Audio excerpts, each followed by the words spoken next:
Hi guys and welcome back, it's Rog here, and today I'm going to be cooking what I like to call a Mediterranean style chicken using Mediterranean herbs and spices.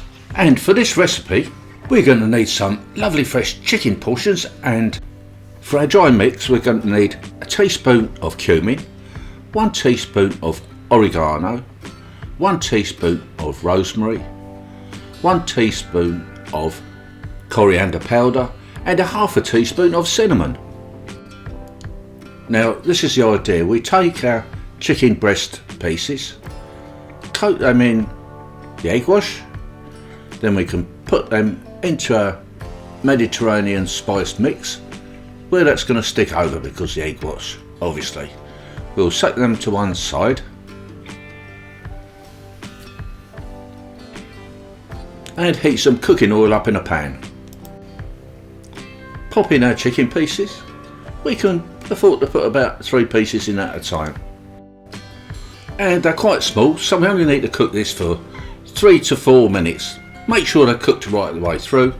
You can even check them with a temperature gauge if you've got one. After cooking, when they're looking all brown and crispy and delicious like this, remove them from the oil, and you're going to pop those onto some kitchen towel just to drain off for a little bit. And then it will be time to plate up, and I'm going to plate up with this: some lovely fries or chips, a crispy salad and a wonderful mayonnaise dip. So check this out, it's time to taste some. And I'll tell you guys, this cuts so well. It's succulent, tasty on the inside, crispy on the outside, smells delicious. You must try this one for yourself. Oh, look at that, so moist. Little bit of mayonnaise dip and off we go. And yummo, that is so good. Please try this recipe for yourself. You'll be pleasantly surprised. It is so easy. Don't forget, please subscribe to my channel, and I'll see you all again in the next video. Thanks for watching and bye for now.